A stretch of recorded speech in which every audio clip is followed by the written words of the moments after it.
नमस्कार मित्रों, पुनः हाजिर हैं आप ही के लोकप्रिय चैनल ओम एस्ट्रो वास्तु में। बात कर रहे हैं 2023 मेष राशि एरीज, उर्दू में इसको बुर्ज हमल बोलते हैं, कैसा रहने वाला है दोस्तों।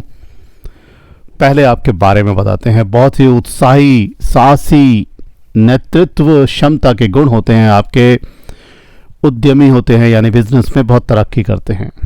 जिस क्षेत्र में भी रहते हैं उसमें अपना डंका बजवा के आपको तसल्ली मिलती है। बहुत ही लॉजिकल होते हैं।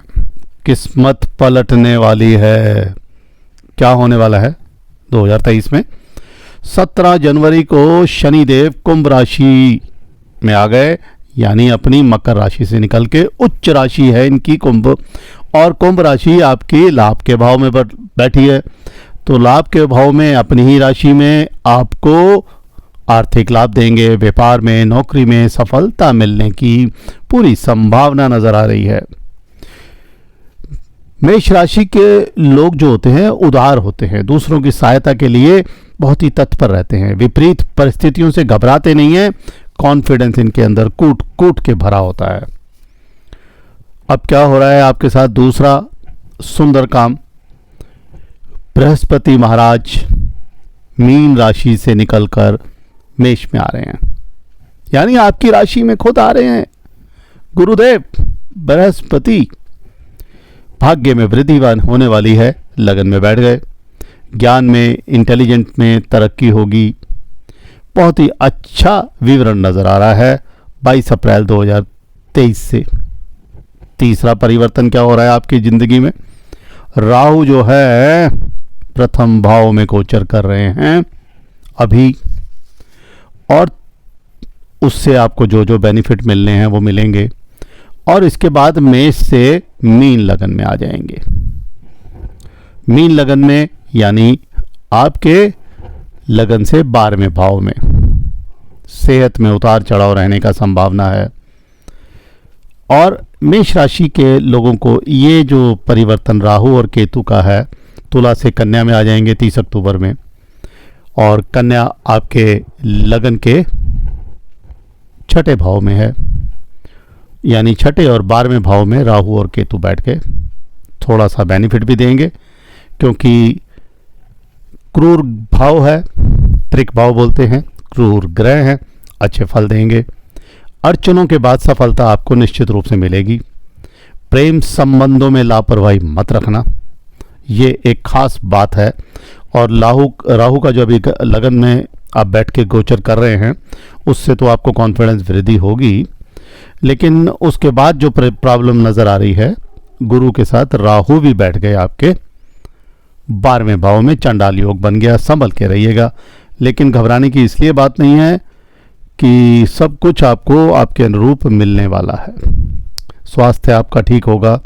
लव मैरिज, जीवन साथी हर तरह से उत्तम होगा, लेकिन आपको डावाडोल स्थिति से बचने के लिए अपना मस्तिष्क का पूर्ण सदुपयोग करना पड़ेगा।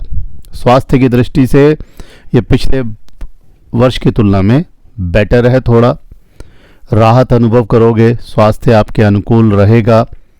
आकस्मिक और मानसिक समस्याओं के कारण कुछ पीड़ा हो सकती है, इसलिए खान पान का ध्यान रखें। अप्रैल के बाद स्थिति सुधर जाएगी। वित्तीय स्थिति की बात करें, 2023 में आपके लिए वित्तीय यानी फाइनेंशियल रूप से ये बेटर है। ग्रहों के गोचर की अनुकूलता के चक्कर में आपको आय में वृद्धि हो रही है। इन्वेस्टमेंट कर रहे हैं, बहुत अच्छे फल मिलेंगे। खर्चों का थोड़ा सा ख्याल रखें, ज़्यादा खर्चे ना करें। कैरियर की बात करें तो कैरियर की दृष्टि से ये वर्ष आपके लिए सफलता प्रदान करने वाला है। नौकरी पेशा लोगों के लिए भी ये बहुत अनुकूल वर्ष है। पिछले वर्ष की तुलना में इस वर्ष ज़्यादा अच्छी सफलता और उपलब्धियां मिलने की संभावना है। उच्चाधिकारी यानी मैनेजर्स, बॉसेस से आपके अच्छे संबंध होंगे। वेतन वृद्धि या प्रमोशन होने के चांस है। अब बिजनेस करने वाले लोगों के लिए देखें तो उनके लिए भी ये बहुत अच्छा है। बहुत मंदी जो चल रही थी पिछली, उससे आपको निजात मिलने वाली है। उससे जो परेशानी थी वो दूर होने वाली है। प्रेम संबंध और परिवार की बात करें तो अप्रैल 2023 से आपको पिछले साल की तुलना में अच्छे पारिवारिक और दाम्पत्य सुख मिलने की संभावना है। स्वास्थ्य आपका भी ठीक रहने की संभावना है, लेकिन जीवन साथी के स्वास्थ्य की थोड़ी सी परेशानी बढ़ सकती है। शिक्षा की बात करें तो ये वर्ष आपके लिए बहुत ही अनुकूल है। 2023 के बाद पढ़ाई में आपकी जो रुचि कम हो गई थी वो दूर होगी, यानी आपको पढ़ाई के लिए अच्छा समय मिलने वाला है। ये एक बात निश्चित नज़र आ रही है। शनि का जो राशि परिवर्तन आपके लाभ के भाव में है वो आपको धन का लाभ तो देगा, लेकिन इसके साथ कुछ मानसिक परेशानी भी दे सकता है। और जो आजीविका है, आपकी बिजनेस है, नौकरी है, उसमें भी कुछ उतार चढ़ाव आ सकता है, क्योंकि आप इस तरह से ये कम्बिनेशन बन रहा है कि आपको बहुत ही व्यस्तता रहने वाली है, क्योंकि आपके 10वें भाव में भी शनि की राशि है और 11वें में तो शनि स्वयं बैठे हैं। शनि की दृष्टि आपके लगन पर पड़ रही है, लाभकारी होती है। 5वें भाव पर भी पड़ रही है और 7वें पर भी पड़ रही है। इन भावों को ये अपनी शक्ति से मजबूत भी करेंगे। इसी प्रकार जो बृहस्पति 12वें भाव में बैठे हैं उनकी दृष्टि 4थे भाव पर पड़ रही है, तो आपके परिवार के सुख में भी वृद्धि होने की संभावना है।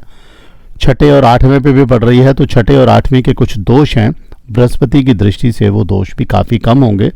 ये अलग बात है कि गुरु और राहु के 12वें भाव में बैठने से एक चंडाल योग बन रहा है, जिसके कारण आपका 12वां भाव पीड़ित हो गया। यानी इससे एक चीज़ हो सकती है कि या तो आप विदेश जा सकते हैं, विदेश यात्रा का अगर योग बनाने की सोच रहे हैं तो, लेकिन वो ज़बरदस्ती वाला योग होगा, बहुत सुंदर योग नहीं बन पाएगा। कोई हानि हो सकती है, धोखा मिल सकता है और अपमान का भी ये एक संदेश दे रहा है। ये गुरु और राहु का जो संयोग है 12वें भाव में। दोस्तों, इसी प्रकार कोई जानकारी की इच्छा रखते हैं तो आप हमें व्हाट्सएप कर सकते हैं। आपको एक प्रश्न का निःशुल्क उत्तर देंगे। धन्यवाद। नमो नारायण।